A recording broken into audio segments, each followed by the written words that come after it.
Good afternoon, everybody. My name is Steve Weitzman. I am the director of the Katz Center for Advanced Judaic Studies and a professor in religious studies in the Religious Studies Department at Penn. And it is my pleasure to welcome you to the first in our series of talks devoted to Jews, race, and religion. Because today's talk is part of a larger series that will run for the next 11 weeks, I want to take just a few minutes as we get started to say some thank yous and to explain our goals for the larger series, and then I'll introduce our speaker. For those of you unfamiliar with it, the Katz Center for Advanced Judaic Studies is a research center within Penn whose mission is to advance new research in Jewish studies. And it is also a goal of ours to share some of that research with the broader public as best we can. For this particular series, we've been fortunate to be able to partner with the Center for Jewish Ethics at the Reconstructionist Rabbinical College, which is also based here in Philadelphia. In a few minutes, you'll be hearing directly from the director of that center, Dr. Mira Wasserman, but I want to just take a moment to express my deep gratitude to her for her wonderful partnership, and also to thank the center's research intern, Armin Langer, who, among other roles, has developed a wonderful website meant to be an additional resource for you. You should have received a link for that in a communication that we sent prior to the talk today, but we're also sending it out through the chat device. And you can use that resource to delve more deeply into the topics that we'll be raising. There will be readings there and other resources that we hope expand what you'll be able to learn from this series. I also want to express my gratitude to the University of Pennsylvania's Campaign for Community, which was established by our provost, Wendell Pritchett, as a way to strengthen the larger community through conversations on very difficult topics. And I also want to thank the NSF Paideia program and its executive director, Leah Anderson, who have supported a Penn course that is tied to this lecture series.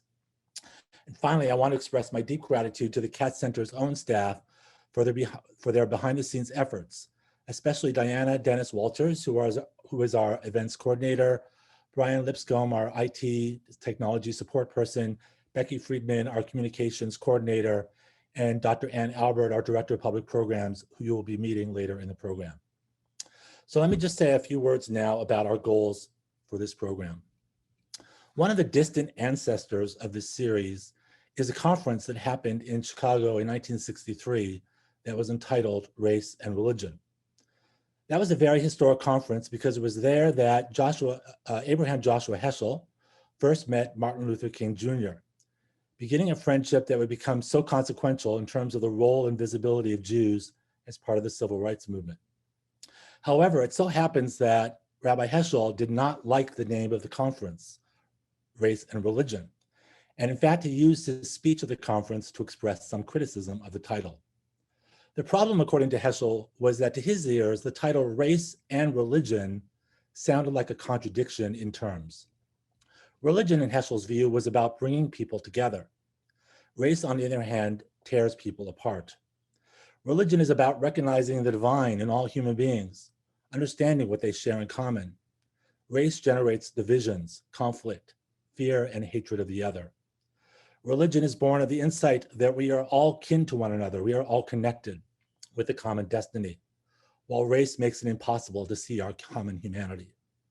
Heschel could imagine a conference entitled Race or Religion, but he could not see how a conference on race and religion made any kind of sense. Now, there is much about Heschel's speech which still rings true today, but what has also become clear in the 60 years since he delivered it is how religion and race are in fact entangled in each other. Even in Heschel's own day, it was clear that race and racism were deeply interwoven into religious life. Martin Luther King himself famously observed that the most segregated hour during the week was Sunday morning when Americans were attending church. And religion, it is also now clear, can influence racialist thinking as well. The most dangerous ideology, or at least one of the most dangerous ideologies in America right now, is a toxic brew of white nationalism and Christian apocalypticism. Heschel saw religion and race as opposites, but many religious scholars today argue that the very concept of race itself emerged from earlier religious ideas. The entanglement of religion and race is one of the themes we want to explore in this series, and we believe that Jewish experience offers a very illuminating perspective on how the two interconnect. To begin with, of course, race and religion intersect within Jewish identity. And Jews also play a complicated role and many-sided role as a part of the history of race relations within the United States. We think that exploring these many different forms of intersection between race and religion as they relate to being Jewish today offers great insight into what it is to be a Jew in contemporary times, but also sheds light on the relationship between religion and race in a broader sense. We have two other goals as well that I want to briefly mention. We also wanted to use this series to explore the racial diversity within the Jewish community, the experience of Black Jews, Latino Jews, Mizrahi Jews, Asian Jews, and Jews living in multiracial families. The experience of such Jews has too often been marginalized within many American Jewish communities, and in Israel as well, I should say. And unfortunately, I have to admit, they've also been marginalized within the field of Jewish studies, the academic field of Jewish studies. However, there has been very important research that addresses the racial diversity within the Jewish community, some of it very new or ongoing, and we wanted to use this series to share some of that research with you as well. And the third goal of this series is to explore how Jews fit into the larger struggle against racism in America and around the world. As we have been reminded by the Black Lives Matter movement, that struggle is far from over. And the question we mean to broach is, what role do Jews play as part of that struggle? That question is going to be in the background for many of our talks, but it is going to surface over the course of the next 11 weeks, and it is something that we mean to address. So to address all these issues and topics, we've assembled an array of scholars from different fields.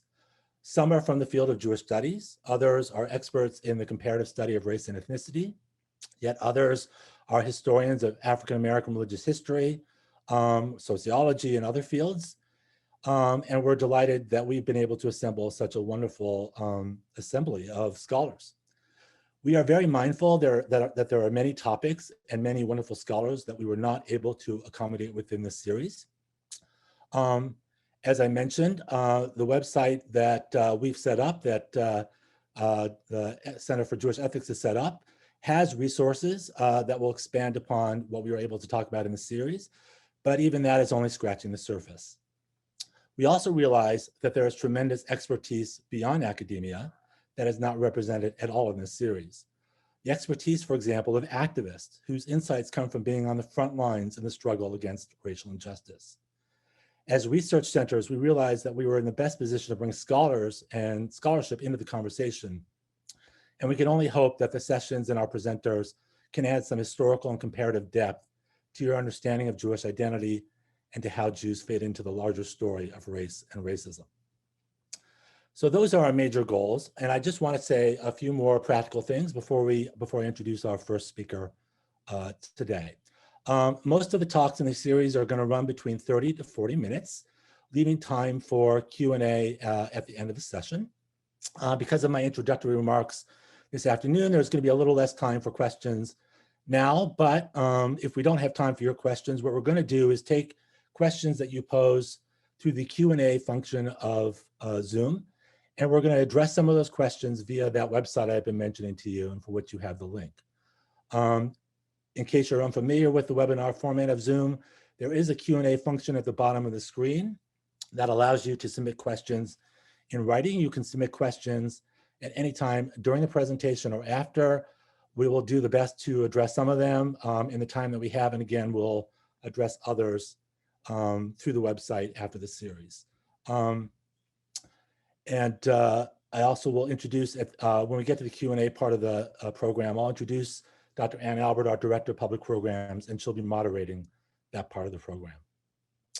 Okay, well, since this is a series that is in part about how Jews think about difference, we thought it would make sense to open things by talking about one of the foundational texts of Jewish culture, a text that has shaped how many Jews see other people and how other people view the Jews as well, and that text is the Talmud. And to address the Talmud and what it has to say about race and racism, we are very fortunate to have Dr. Wasserman, our co-convener of this series, to speak to that topic. Trained in the study of Talmud at UC Berkeley under Daniel Boyarin, Dr. Wasserman is the author, among other publications, of a book entitled Jews, Gentiles, and Other Animals, which is published by the University of Pennsylvania Press. and was the winner of the Salon Baron Prize for Best First Book in Jewish Studies. It is a book that explores how the Talmud addresses the question of how Jews relate to other peoples. For the last several years, as I mentioned earlier, Dr. Wasserman has also directed the Center for Jewish Ethics at the Reconstructionist Rabbinical College. And in that role, she has developed a number of excellent resources meant for communities and individuals grappling with difficult ethical questions related to the pandemic, sexual misconduct within the American Jewish community, and other challenging issues. Her background in connecting academic Talmudic study with contemporary ethical issues has taught me a tremendous amount personally. She has been a wonderful collaborator for this program, and it is my pleasure to present her to you now. So thank you. Thank you so much, Steve. I'm really grateful and appreciative of this partnership. And I'm so excited to take part in what I anticipate will be a rich and generative conversation over the course of the semester. Let me try to share my screen now. And I hope someone will let me know if you can't see what I'm hoping to share. I wanted to give you an overview of what I'll be talking about over the next half an hour or so. I'm going to start with a personal story about how I became interested in investigating what the Talmud says about human difference. Then I'm going to consider a definition of racism that makes sense when we are talking about the ancient world. I'll offer a short introduction to the Talmud and the rabbis who created it. I'll say something about the Talmud's descriptions of Black people, something about the Talmud's descriptions of Jewish people, and finally, I'll suggest a way that the Talmud can help us in opposing racism. My personal story begins over 20 years ago. I was a newly ordained rabbi serving the Jewish community in Bloomington, Indiana, a vibrant college town. I had been in the position less than a week when one of my new congregants came in to show me a 20-page pamphlet that she had discovered on her front lawn on the 4th of July. It was a piece of white supremacist propaganda, full of virulent expressions of hatred directed against Blacks, against immigrants, and mostly against Jews. The 20-page pamphlet accused Jews of devious violence and identified the Talmud as both the source of our misanthropy and as evidence of it. As you can see, there is an extended section that focuses on the Talmud with a long list of purported Talmudic citations that convey vile statements about non-Jews. My new congregant was very concerned about this section. This can't be true, she asked. Can it? Does the Talmud actually say this stuff? Right away, I could see that many of the so-called citations were outlandish fabrications. Others were too garbled to make any sense of, and a few were somewhat accurate, though taken out of context. The seed of my future research project had been planted, but I didn't know it yet. Over the coming weeks, our town was again and again littered with heaps of this hateful propaganda. A broad coalition of religious and civic leaders organized in response, and there was a terrific outpouring of communal solidarity and activism. Still, over the course of that year, hate activity continued to rise across the region, and my synagogue and the local Hillel received direct threats. Then, one Friday night in Chicago, the main suspect went on an extended slow-motion shooting spree, first spraying bullets at a crowd gathered outside of a synagogue, then shooting and killing Ricky Birdsong, a Black man out on a jog. Evading police, the shooter drove down to Bloomington, where on that Sunday morning, he shot and killed Won Jun Yoon, an international student from South Korea who was just exiting his church. When police finally closed in on the shooter, he killed himself. This was on July 4th, 1999. A year had passed since the pamphlet had first appeared. I tell this story from so long ago, not only because of the role it played in shaping my interest in our topic, but also because it illustrates what is at stake in confronting hateful ideas. These events taught me how racism leads inexorably to violence. Some people don't need to be taught this lesson because personal experience and family memory have implanted this knowledge in their bones. But no matter what one's experience or background, the persistence, pervasiveness, and lethality of racism are difficult to fathom. The killings of Breonna Taylor, of George Floyd, and so many others, and the outpouring of protest in their wake, have prompted many of us to pursue greater understanding of racism and of what we can do to oppose it. It is this commitment to greater understanding that is, as Steve said, an impetus for this series. Yet another reason I shared the story of my long ago brush with racist violence is that it points to the ways that anti-Black racism and anti-Semitism are connected. Attacks on the Talmud have played a central role in the long history of anti-Semitism. A recent offshoot of that history is the allegation that the Talmud encouraged the enslavement of Black people. I will seek to show that this is not true. But against the background of this claim, some would argue that to even entertain the question of whether the Talmud is racist is to advance a dangerous anti-Semitic idea.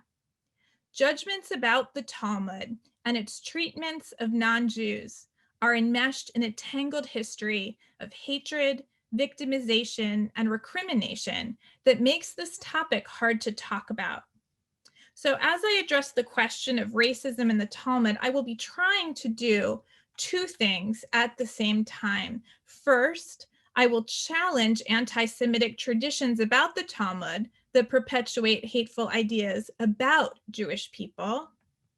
Second, I will challenge elements of Talmudic tradition that perpetuate hateful ideas among Jewish people, both about Blacks and about non-Jews. To quickly move my personal story forward, after a decade in my Indiana congregation, I turned to full-time scholarship, focusing my research on how the Talmud relates to non-Jews. My investigations led to a book, as Steve mentioned. In it and in my talk today, I share some of the Talmud's most troubling content, including degrading statements about non-Jews. In sharing these statements, I do not mean to suggest that they are the Talmud's dominant message. In fact, the book proposes that on the whole, rabbis do not ascribe any elemental differences to Jews and non-Jews. But I will focus in on the troubling parts because they are most relevant to the consideration of racism in the Talmud. Is the Talmud racist? Before taking on this question, it is important to say a few words about what the word racism means, especially in the context of the ancient world. Today, to be called a racist is considered a terrible insult. And so it is not surprising that such accusations are generally answered with quick denials. To my mind, thinking about racism as if it is a personal quality that one either has or does not have is not very helpful. Scholars who study the history of race and racism offer a variety of different definitions, and while distinguishing among their various proposals might seem like an intellectual exercise, there is actually a lot at stake. A definition that is too narrow prevents us from recognizing how pervasive and powerful racism is in structuring our society, but a definition that is too broad makes it impossible to see the particularities that distinguish racism from other kinds of prejudice and oppression. Questions of definition are tied up in how one understands the history of racism. The word racism first came into use in the 20th century to describe the ideology that Nazis used to justify persecution of the Jews. But just because the term is relatively recent doesn't mean the phenomenon it describes does not have a long history. There is a school of thought that treats racism as a fairly recent phenomenon.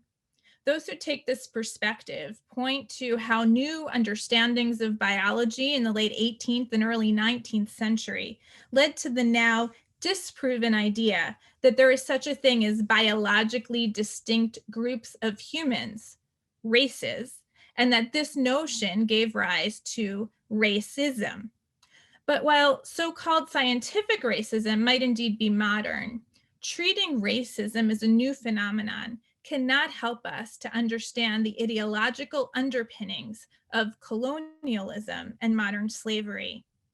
Many scholars therefore push the emergence of racism back further in time to the emphasis on blood purity that fueled the Spanish Inquisition, and to the set of ideas that Europeans developed to justify the conquest and enslavement of the peoples they encountered on other continents. According to this line of thinking, it would still be an anachronism to speak of racism in the Talmud, a work that is edited in the 7th century. But there are other scholars who argue that the beginnings of racialized thinking go back to before the time of the Talmud, to the foundational texts of Western civilization, to Greek and Roman literature, or to early Christianity's disparagement of Jews. Benjamin Isaac argues that racism is ancient, and he uses a definition that is broad enough to accommodate the ways that ancient people sorted their fellow human beings into groups. To paraphrase Isaac, whenever one associates the worth, moral qualities, or intellectual or physical capacities of an individual or group with external qualities like heredity or geography, that is racism. We can call this definition number 1. Most scholars argue that there should be a higher threshold for what counts as racism, however. Definition number 2 is drawn from the work of George Fredrickson, who argued that racism includes structures of power and is expressed not merely through ideas, but through institutions, structures, and practices. Racism is more than theorizing about human differences or thinking badly of a group over which one has no control.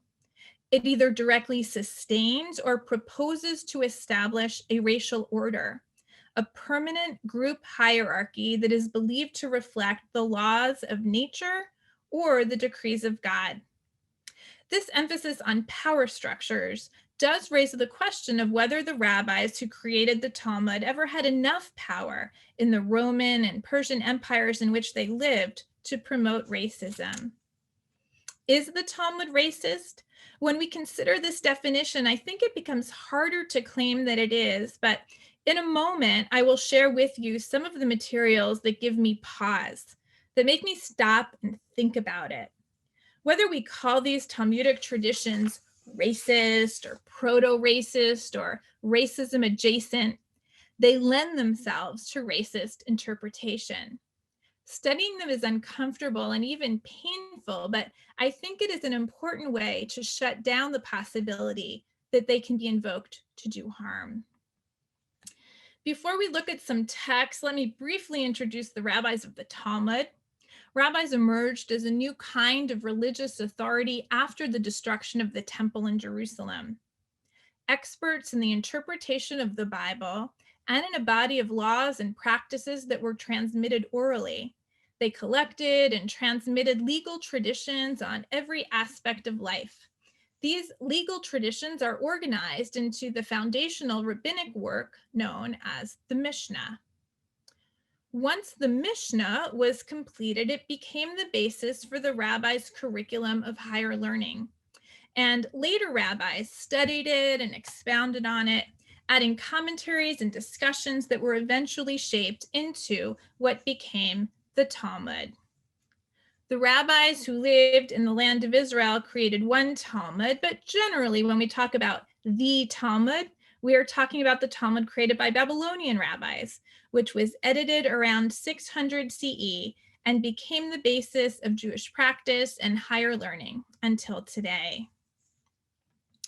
What do we know about the rabbis? Rabbis then were not leaders of congregations, but rather did their studying and teaching among groups of fellow rabbinic masters and disciples.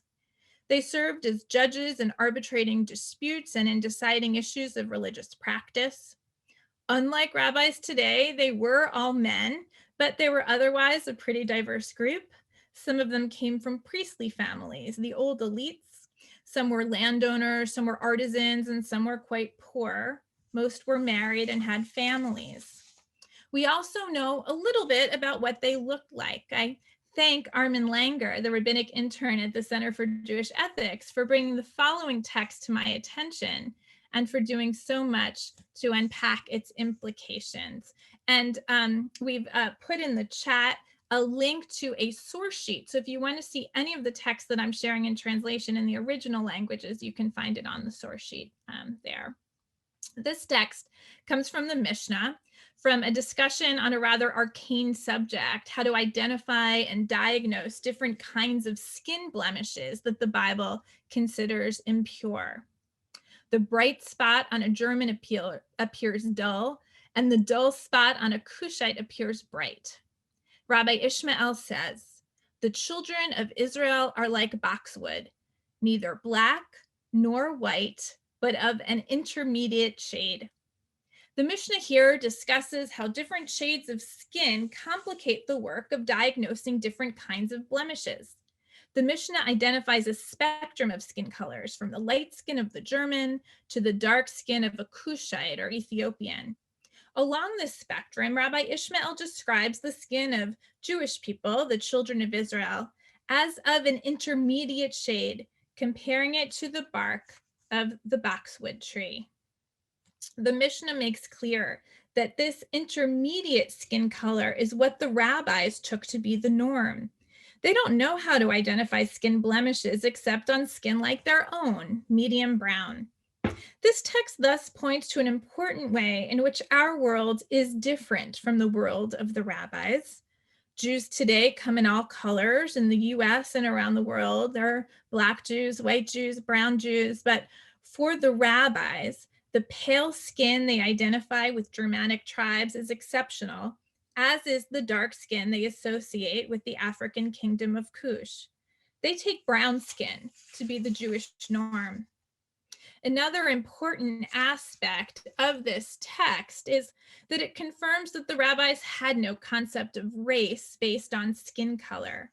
Here, they recognize differences in skin tone, but they do not connect any mental or moral qualities with these differences. This does not mean that there is no denigration of Black skin in the Talmud. As we turn now to the question of how the Talmud relates to Black people, other texts give us a slightly more complicated picture. In seeking to explain the power of racist ideas, many have identified religious belief as the fuel that inflames racial brutality. For centuries, defenders of slavery and segregation in the US looked to the Bible to justify racism. They claimed to find license for the subjugation of Black people in one scriptural passage that became a cornerstone of racist doctrine. More recently, some have alleged that it was the Talmud that provided a justification for the enslavement of Blacks. Let's begin by looking at the biblical passage in question. It tells of a moment after Noah left the ark. He planted a vineyard and became drunk. Seeing him drunk and naked, two of his sons, Shem and Japheth, took care to protect his dignity and privacy, but his son Ham, and mostly Ham's son Canaan, did not. And now I quote, "When Noah woke up from his wine and learned what his youngest son had done to him, he said, 'Cursed be Canaan. The lowest of slaves shall he be to his brothers.'" As you can see, There is nothing in this passage itself that says anything about Black people, let alone justifies their enslavement. In tracing the early history of the interpretation of this passage, scholar David Goldenberg shows that while ancient Jews did see Ham as an ancestor of the Ethiopians, they did not associate Ethiopians or any Black Africans with slavery. For the rabbis and for their contemporaries in the ancient and late ancient world, enslavement had no connection with skin color. It was a punishment that conquerors imposed on their vanquished enemies. For ancient Jews, Ham's youngest son, Canaan, not his eldest son, Cush, was seen as the prototypical enemy cursed with slavery. And Canaanites are not described as having dark skin. The notion that Ham's curse imposes slavery on Black people is thus not in the Bible or in Jewish commentaries on the Bible. Rather, it was read back into the Bible by later interpreters who lived after the mass enslavement of Black Africans had been institutionalized. Goldenberg does, however, identify one tradition that associates Ham with Black skin. This Talmudic story is disturbing in that it interprets dark skin as a punishment for bad behavior. It builds on the rabbinic notion that all those human and animal couples on the ark had been instructed to refrain from having sex. The sages taught 3 had sex in the ark, and all of them were punished for doing so. They are the dog and the raven and Ham, son of Noah. The dog was bound, the raven spits, and Ham was punished with his skin. The parallel in the Palestinian Talmud makes clear that Ham's punishment is his skin turning black. I can't understand this bit about the raven spitting, however. Goldenberg proposes that the rabbis here merely express a preference for their own skin color over those of others, and he suggests that this tradition is an effort to explain what the rabbis took to be the anomalous color of dark skin, in much the same way that other stories come to explain anomalies in nature, like why snakes crawl on their bellies. In my view, this tradition is more sinister and problematic than Goldenberg acknowledges, in that it associates dark skin with transgressive sexuality and compares Black people to 2 kinds of animals that rabbis denigrate. For these reasons, I think this passage can be considered racist, certainly according to definition that we called number 1.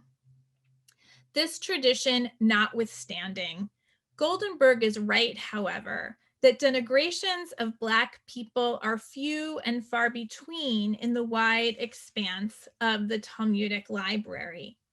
While a handful of individual rabbinic statements disparage dark skin or exoticize Africans, neither skin color nor African people are a major preoccupation of the rabbis. Today, we are steeped in a culture that is obsessed with skin color and other bodily signs of race.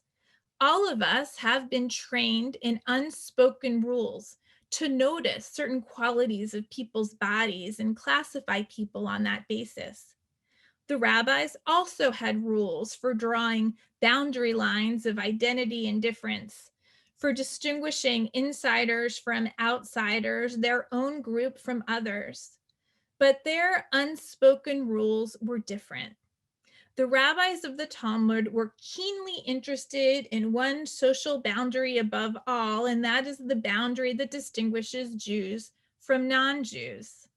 The difference between Jews and non-Jews is of central interest to the rabbis, and so this is an area where it makes sense to look for racialized thinking. Defining Jewishness is a tricky business in our time, and it was in antiquity as well. To what degree does being part of the people of Israel relate to ancestry or to geography or to language? And to what degree is it a matter of behavior and belief? The rabbis inherited a diversity of views on the meaning of Jewish identity and on the nature of the boundaries that separated Jews from non-Jews. One way to capture the degree to which these boundaries were contested is to contrast how two biblical books, the book of Ruth and the book of Ezra, relate to issues of intermarriage and conversion. In the book of Ruth, the title character is a Moabite. After her Israelite husband dies, she pledges her loyalty to her mother-in-law Naomi's God and people and marries a distant relative, Boaz. Ruth is revered as the great-grandmother of King David, which makes her an ancestor of the Messiah as well. For the book of Ruth, boundaries between Jews and others are permeable, and people of non-Jewish backgrounds are not only welcome, but embraced and celebrated when they throw their lot in with Israel. The book of Ezra takes a very different view, railing against Israelite men who marry women who are of Moabite or other non-Israelite backgrounds. Ezra calls on these men to separate from their wives and reject the children who are born from their unions. The book of Ezra introduces the idea of holy seed, a doctrine of genealogical purity, which renders the boundaries that separate Israel from others impermeable. Neither intermarriage nor conversion can be tolerated in Ezra because Jewish identity is exclusively a matter of heredity. Scholar Christine Hayes traces Ezra's doctrine of holy seed into the Second Temple period, describing how it animates the Book of Jubilees and is adopted by the sectarian Jews of Qumran, the community of the Dead Sea Scrolls. For these sectarians, one can no more convert into Judaism than one can opt into the priesthood. This view that Jewishness is indelible and exclusively genealogical, when coupled with the assertion that Jews are superior to others as God's elect, approaches racism, I think. This is not the view that the rabbis of the Talmud adopt, however. The rabbis affirm that it is possible for people of any background to join the Jewish people, and they look to Ruth as a model of a righteous convert. For the rabbis of the Talmud, Jewishness is not an exclusively genealogical identity. The rabbis' affirmation of conversion and rejection of Ezra's holy seed doctrine is a powerful repudiation of proto-racist thinking in ancient Judaism. But while Christine Hayes explains that the rabbinic embrace of converts is a reflection of the permeability of the boundary that divides Jews from non-Jews, other scholars interpret it differently. Adi Ophir and Ishai Rosenzweig note that the boundary between Jews and others becomes higher and stronger than ever during the rabbinic period. And they highlight how the rabbis' institutionalization of conversion is part of that story. Ophir and Rosenzweig demonstrate that while Israelite law and literature during the biblical and Second Temple periods were capable of distinguishing among Moabites, Canaanites, Egyptians, and others, the rabbis throw all non-Jews into a single bucket called the Goy. A binary distinction between Jews on the one hand and all kinds of religious, national, and ethnic groups on the other is a rabbinic innovation that forces the issue of conversion because it does not allow for any in-between statuses. For the rabbis, one is either in or out because the wall between Jews and others becomes too high to straddle.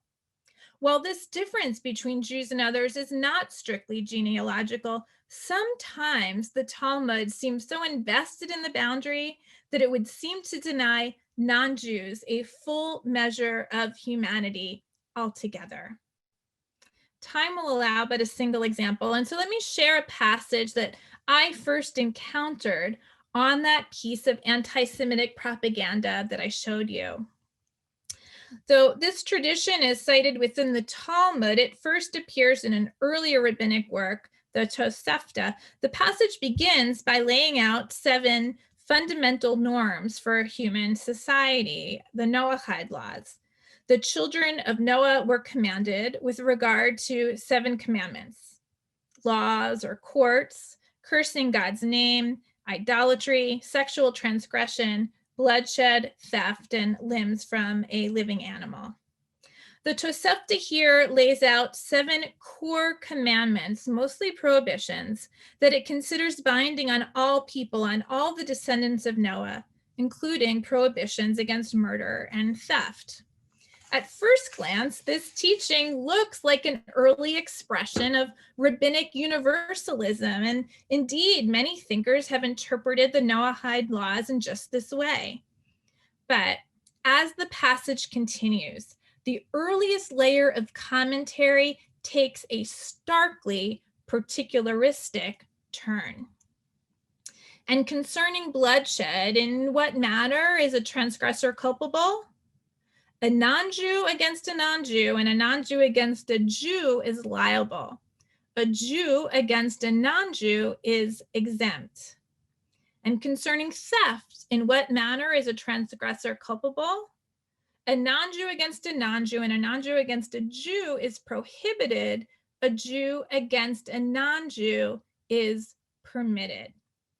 The passage introduces a double standard into Noahide law, exempting Jews who kill non-Jews from culpability and permitting Jews to use the stolen goods from non-Jews. Statements like this are troubling. Read within the context of late antiquity, when Jews lived on the margins of Roman or Babylonian society as a disempowered and sometimes persecuted minority, the rabbis' denigrations of non-Jews can perhaps be understood as a measure of the resentment that the rabbis felt vis-a-vis their rulers in the dominant society. But to offer historical explanations and contextualizations of such statements is not to excuse them. Even if the Talmud's disparagements of non-Jews are understandable within the horizon of its time, there's a moral imperative to repudiate them in ours. Is the statement racist? I think it is more accurate to characterize it as ethnocentric in the extreme, in that it does not essentialize or denigrate any particular group so much as exalt Jews above all others. But it certainly lends itself to racist interpretation, and it is not surprising that it has been weaponized by those who hate Jews. Is the Talmud racist? As we have seen, there is certain material within the Talmud that can inflame and abet racist ideologies. But alongside such passages are other statements that repudiate hatred and hierarchy and advance values like equity and human dignity. This is why, for me, the important question is not, is the Talmud racist, but rather how students and interpreters of the Talmud can make the Talmud our ally in opposing racism. Having shared with you some of the Talmud's most troubling content, I'd like to close by sharing a powerful example of another voice in the Talmud, a set of teachings that not only affirm the ultimate sanctity and connectedness of all humans, that not only celebrate the diversity of human faces and bodies, but also train our vision on structures, on systems of power. These words might be familiar. It was for this reason that the first human was created singly, to teach you that anyone who destroys a life is considered by Scripture to have destroyed an entire world, and anyone who saves a life is considered as having saved an entire world. And also to promote peace among the creatures, since no one could say to a friend, my ancestors are greater than yours. And to express the grandeur of the Holy One, for a person strikes many coins from the same die and all the coins are alike. But the King of Kings, the Holy One, blessed be he, strikes every human from the die of the first human, and yet no human is quite like another. This is why each and every person needs say, for my sake the world was created. This passage is among the most frequently cited in contemporary Jewish life, and that is a very good thing. What makes this set of teachings all the more powerful in its anti-racist message is the context in which it appears. It belongs to a discussion of juridical procedures in capital cases and is part of a speech with which judges were to admonish witnesses before allowing them to offer testimony in proceedings that could potentially lead to a death penalty. In this context, the affirmation of human dignity and diversity is not abstract and it is not general, but rather is centered on a person who stands accused and is vulnerable in a criminal justice system. This is a passage that acknowledges the life and death impact of words and judgments that are aligned with power. This is a teaching whose original context acknowledges that it is within the spheres of institutionalized power that principles about human dignity and justice really matter. The Talmud offers a mixed legacy. Its jangle of voices and visions include messages of division and degradation that clash with calls for justice, equity, and human dignity. This invests the work of its interpretation with ethical import. The task, as I understand it, is to grapple with all the Talmud's voices and views, seeking to understand them in their own contexts and then to decide, is this a message to repudiate and leave in the world of the past? Or is this a message that can challenge us and help us in the vital work of opposing racism in our present? Thanks.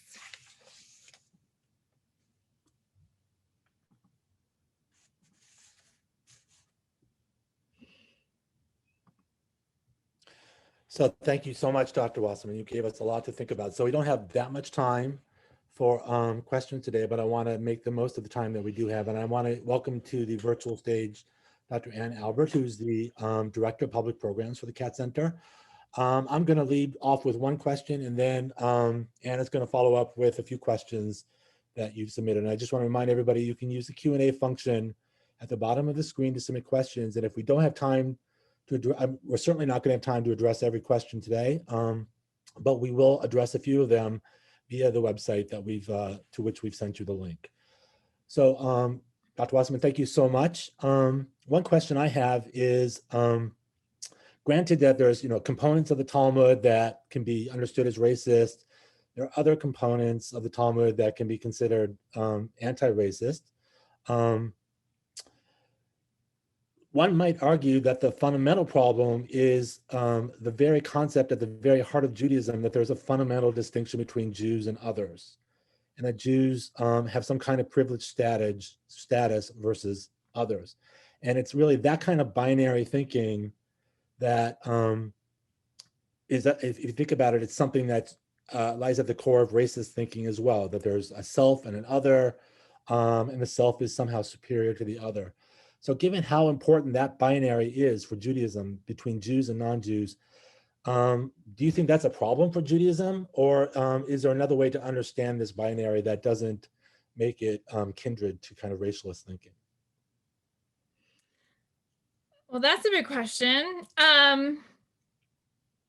So I do think having distinctive, particular identities is not racist. So being part of a people is not racist.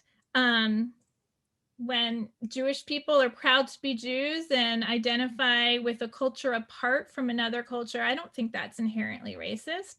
Neither is it when other peoples have their own particular traditions, which give them strength and resilience and a feeling of meaning and connection. I think all that's for the good.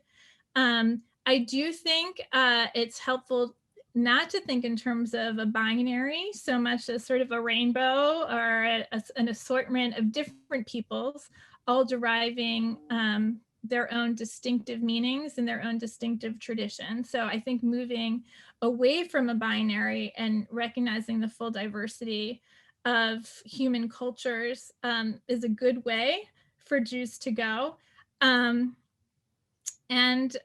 I also think that a critical component of what makes particularisms dangerous and racist is when they're aligned with a sense of hierarchy, that difference, when difference is grafted on hierarchy, and especially when those hierarchies are aligned with power.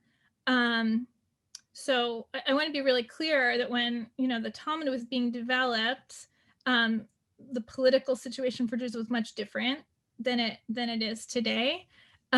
Today, I think notions of the binary separation of Jews from all others, notions of chosenness, all of those need to be re-examined and reevaluated and transformed, I think, if we're really to participate fully in pursuing anti-racism. Thank you. I'll turn things over to Anne now. Okay, thank you so much, everyone. Questions are streaming in. There are an amazing number of really fantastic questions. So we're definitely not going to be able to get to everything that's worthwhile. So we just have to apologize in advance to all of you. I want to start, I'm going to try to sort of group some of the questions. So I want to start with a set of questions that are asking more or less about multiplicity of voices within the context of the Talmud and the wider context in which the Talmud was created.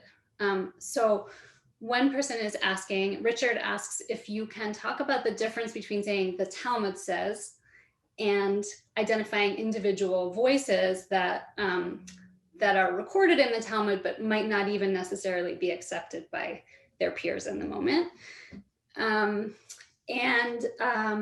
Another person, David, is asking whether in the Roman Empire, prior to the writing of the texts that are in the Talmud, if there was already a setting of such kind of concepts of either peoplehood or discrimination on the basis of physical characteristics, right? So how are the rabbis in particular relating to each other, individual rabbis to each other, and the Talmud to a wider context?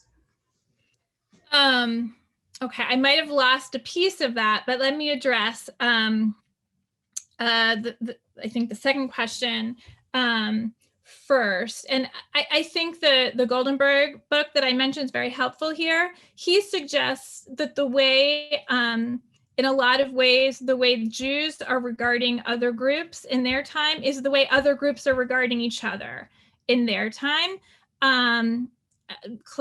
The sense of a Greek ethnos, where we get our name ethnicity, was really sort of the dominant way that groups saw each other. And so there was an association between geography, where people came from, their languages, their cultures, and their gods. And that Jews were part of that tapestry of how they saw the others. The first question that you asked is a little more complicated. The Talmud is a really complicated kind of work that scholars are still trying to figure out how to talk about. And we are still sort of unpacking what the likely process of its production was. So I think it's really important to say that it's hard to say the Talmud says about anything. I also am of the school that is somewhat, that wants to think critically about how the different voices are assigned to actual personages. So increasingly, those of us in Talmudic studies talk in terms of a long period of redaction and editing. I think it was a particularly careful kind of editorial process, that things don't get into the Talmud by accident. The names of those editors of the Talmud, we don't know. Probably there were many of them over generations. And so on the one hand, it's true They are bringing together a wide array of different voices and opinions. They're not necessarily subscribing to all of them, but they are being selective as editors, right? And so things that are being transmitted there were chosen for transmission, and that might be uncomfortable, but that is the case. But I think maybe it's more fair to say that the Talmud transmits some traditions. And if I was going to say that the Talmud says something, I might say that if I was speaking about this anonymous editorial voice that suffuses the Talmud. Sometimes we call that anonymous voice the Talmud, but we should be careful about how we do that for sure. Thank you. That's really helpful framing. I want to front another question that came in from Sandy, asking whether work on ableism or disability in the Talmud could help us in thinking about racism or difference, especially physical difference. I love that question. And I just have to let you know about a wonderful colleague of mine named Julia Watts-Bowser, who's taking the lead in disability studies and Talmudic studies, I think that's a really rich area of exploration of how the Talmud relates to different bodies. Absolutely. Something to be pursued for sure. So thank you for raising that up. Okay, I want to throw you a kind of a wild card and see if you want to take it up. We have a question that's come in that really makes the question very big. So it's asking, how can we reconcile the traditional reliance on Havdalah, so basic binary distinctions, which some regard as fundamental to Jewish thought, with a notion of multiple or rainbow options. And so you could put a lot of things into this question. There's a lot of ways to approach it, but do you want to take a stab at thinking about that big one? That's really big. The notion to Havdalah is interesting. So as you know, my center is affiliated with the Reconstructionist movement. So in Reconstructionist liturgy, in the long list of the Havdalah service of the different kinds of divisions that are made between darkness and light, between the holiness of the Sabbath and the everydayness of the week, traditionally we'd also say between Israel and the other nations. So that particular line is something that Reconstructionists don't include.